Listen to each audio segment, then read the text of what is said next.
All right. Good morning, good evening, good afternoon, wherever you are in the world. It's a pleasure to be here. And yeah, how are you holding out in the lockdown wherever you are? Yeah, here we are just at home. At least we are privileged to have space to walk around in the yard. That's something that I know a lot of people in the bigger cities of the world, don't have access to. But we are blessed to have that, open space around our house where one can go outside and stretch and do some gardening and, all those kind of activities that can at least keep us going. All right. So, on the journey of, discovering yourself, on the journey of, building your self-confidence, today I just decided for us to talk about, how can we as women break free of the stereotype of the narrative of our femininity, the narrative of our womanhood, because many a times, hi Zanele, welcome my dear. How is it there down under? I hope you guys are coping well. Are you under lockdown as well? How is it going there with the lockdown? Hopefully you are keeping sane there. You guys, at least you have a climate like ours, so I hope it's not cold and musty and the kind of thing that people in Europe and the northern hemisphere are experiencing. All right, so let's really talk about this and think a little deeper about why is it that a lot of us as women, we undervalue ourselves. It all comes from the stereotype that we grew up seeing, because whatever the previous generations of women before us, the value that they had on themselves, not because of their thinking, but because of the way society projected itself towards them. They pass on those feelings, they pass on those sentiments, they pass on those views to us, and that's how we will show up and conduct ourselves, even in everything that we are doing, in our roles as moms, in our roles as professional women, business women, all those kind of things. So all that has a bearing, in terms of how do we carry ourselves and how do we show up whenever opportunities arise and things like that. All right, so you'll find that looking at the history of many countries, women started off not having a voting rights. For example, in the US, there had to be an uprising for women to be recognized and allowed to be able to vote. The same applied in many other countries outside the United States as well.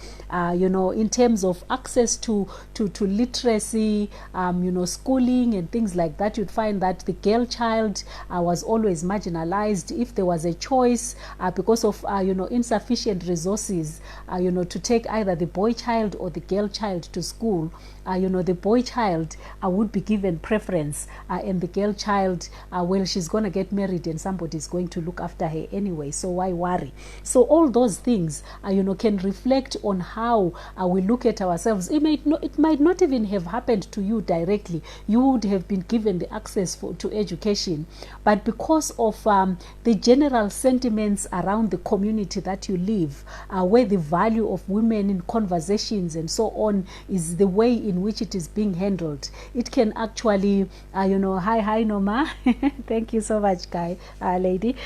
So all these things can happen to us. I mean, look at the work situation, the work environment. For example, I remember a time in the 70s when my auntie, who was quite educated for that time, for her age, the era where she was, but the kind of work that she was doing, I mean, working as a clerk, she was at the rate less than her male counterparts. Why? Simply because she was a woman. So all those things, program us to think that class. There's been a lot of gender-based violence, femicide. We are not saying there is no gender-based violence against men. It happens, but the talk about gender-based violence, even when you are talking to a male, the norm is that it is propagated against women. So all this has an impact on our subconscious thinking about ourselves and how we show up in different scenarios where it has nothing to do we are male or female, but it should have everything to do with the talents, the gifts and the capabilities that we have. Still take a back seat instead of putting in the forefront and doing the things that we need to do. We are all those kind of things. Schooling, also, look at statistics in terms of sex trafficking right now. Human trafficking mainly. Yes, people are being trafficked for slavery, but most of the kind of slavery that they are being subjected to is being, sex workers involuntarily without even knowing that that's what they are putting themselves into. So you'll realize that, all the. Oh, there we go. We are back. My wife there, so at least it came back before the call was cut off completely. All right, so all these you'll find that this is how everything is being projected about the female sex that is causing women to be in the background. And yet when you you listen to our grandmothers, they did have the pride of knowing that umuzi umama, the home is because of the woman who is in it. So there's a lot of strength that is there in us, but it should not only show up when it comes to the nurturing side of things, but also when it comes to building ourselves up as individuals professionally, building ourselves up as individuals in business. We should show up very strongly as well. That strength that we have of nurturing. Imagine when you are running a corporation and your nurturing part as a woman is part of the way that you manage your organization. There is going to be a lot of loyalty from your employees and things like that, but we don't even realize that that is the value that has been put in us. It's something that has been put in us to be used in every sphere of our life. That nurturing part of a woman is not only supposed to be exclusively for looking after other people. It can also be such that you can be able to build up others who are working for your organization, or others who are working with you in the same corporation. So all these are characteristics that we can take with us that are uniquely feminine. We don't have to be iron men or iron women in terms of where we are gloves out and ready to punch for us to have power. We can still have that power through the confidence, because it's confidence that really determines how much you can take yourself from where you are to where you want to go. It's not being militant about how you should show up as a woman in your career, in your business, but it's how confident you are. And all your confidence, and all of us, men and women, our confidence is built up by allowing ourselves to be students, to learn and to master the skills that we need. Once you do that with yourself, whether you're as a woman, you are equipping yourself, opening yourself up to those opportunities of learning, so that you can be able to show up strong as an individual.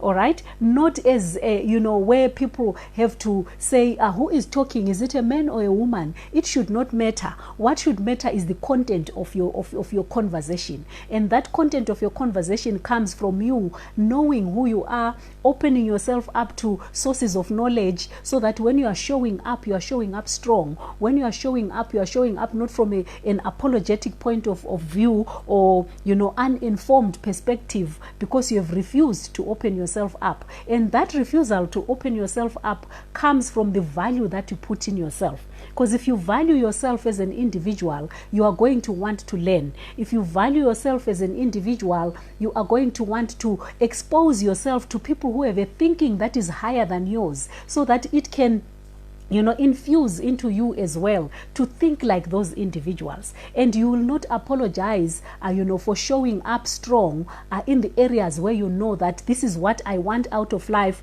defining the things that you are looking for, defining the things that you are pursuing, in the purpose of your life, and going out there and getting them because they are accessible to you. All right. So this thing of not showing up confidently, we need to build up our confidence. And like I'm saying, the confidence can only be built up if you open yourself up to knowledge, open yourself up to learning, open yourself up to listening to other people's opinions and processing them, objectively, and discarding what is not relevant for you, absorbing what is relevant for you, which will enable you to take you forward.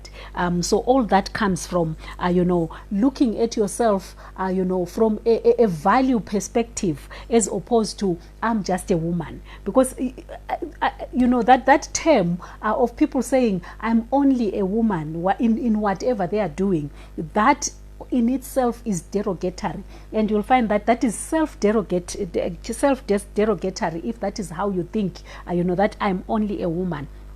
Don't doubt yourself, and the only way you can stop doubting yourself is if you know what you are talking about. All right, or if you know what you are about in what you are doing. So know what you are about and learn the skills that are needed. Sharpen your skills, improve yourself, think outside the box, and that is what will build your confidence. All right, do your best in everything that you have been given, right? Anything that comes in front of you, God knows that you are a woman already. He doesn't need to be reminded. When God puts inspiration in us, he already knows who we are. He already knows that he's giving this inspiration to a woman. So being given that inspiration is not a mistake. It's not an error where God will be like, oh my goodness, look at what I've done now. I've given this inspiration to a woman. It's not supposed to be. It's people's opinions out there that are saying that. But for you as an individual, when God has put that inspiration in you,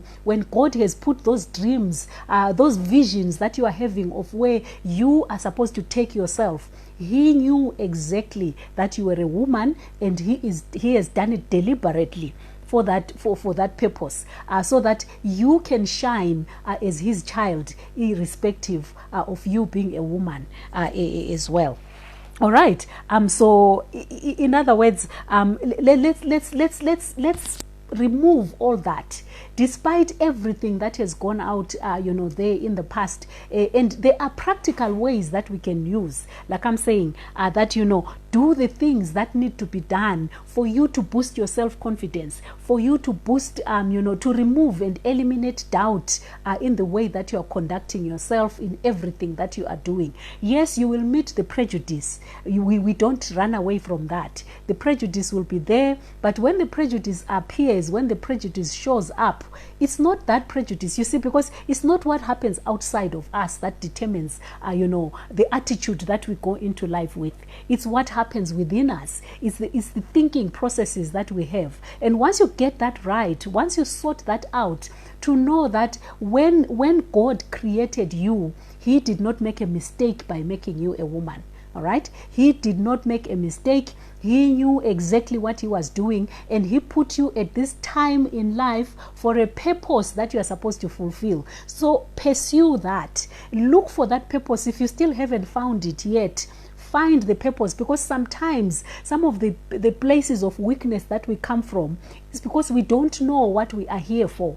Know what you are here for, and once you know that, pursue it with no apology whatsoever. People don't have to agree with you. People can advise, but remember, you can take or you can discard certain advice. So at the end of the day, where you go, the penultimate you is all up to you and your relationship with God. That vertical relationship is very, very important also to validate you as a woman. I mean, if you look at Jesus and the kind of friends that he had when he was walking here on earth, a significant chunk of them were women, that are highlighted in the scriptures for purposes of giving value to us as women, to say in everything, even including including in the Savior's life himself, women were there and they played an important role in his life and in his accomplishment of his mission. So at the end of the day, ladies, hold your heads high, shoulders back, chest out, and go out there and do what you are capable of doing. Don't underchange God, because the best thing that you can give back to God is to show up strong and show up positively and show up confidently, right? Not arrogantly. Remember the difference. There's a difference between confidence and arrogance, right? There's a difference between being assertive and being fighting in a fighting mode. Be somebody who knows what you want. Be somebody who stands your ground when you know that you are right. At the end of the day, whatever people think at the end of the day, it's really none of your business, because that's their minds. They are deciding to think that, and there's nothing you can do to change what their thinking is. So show up strong. Do not apologize for the inspiration and the vision that God has put into your hand. Find your purpose. Learn. Be somebody who is always in 100% student mode. There is so much. You can learn something from anybody that you are meeting in life. You can learn, as long as you are approaching that with all the confidence that you need. So I just thought to give you, to give us all that pep talk, to say whenever you are feeling doubt, look at your thinking and assess to say, is this doubt coming from me as an individual being inadequately equipped for this, or is it coming from me thinking that I'm only a woman? Because if that is what defines your steps, your next steps that you take, I'm only a woman, then you are not going to accomplish much, because you can't change that, right? You cannot change being a woman. You were born a woman, you are a woman, and you will die a woman. So if that is, you consider that as a limiting factor for you, it means you will be limited for the rest of your life. But if you look at it from a perspective of saying, for me to be confident in this situation, what do I need to learn? What skills do I need to master for me to be able to rise and shine in the area that I have chosen? Then you are addressing something that you can change. Because a lack of knowledge can be addressed by learning, right? A lack of skills can be addressed by continuous practice until you master that skill. All right, so let's focus on the things that we can change. We cannot change our gender. We cannot change that we are mothers, that we are sisters, that we are daughters, but we can change the amount of information that we know. We can change the level of knowledge that we have, and that is where the key to us holding ourselves confidently is. All right, so I hope you'll find this useful. If you got somebody that you know can benefit from this, tag them below this video. If you feel there's something special that you want us to share, go into my inbox and let's chat. I also have a YouTube channel where I post most of the videos that I do. There are some that I do offline, which I just post only on YouTube. And then I also have a blog, Nomusa at Home. You can subscribe to that. It's in infancy. It's really been in infancy for a long time. I really need to pull up my socks and do something about that. So there's gonna be lots of content into that blog, Nomusa at Home. You can you just get across to that website and subscribe and yeah, we are going to keep the conversation going. We are all about boosting each other in terms of our self-confidence. Yes, most of the principles that I talk about don't only apply to women, but they apply to men as well, if you take it with a mind that is willing to learn. All right, thank you so much guys for jumping onto the call. I will see you on the next one that I do on my profile. Thank you. Have a good day.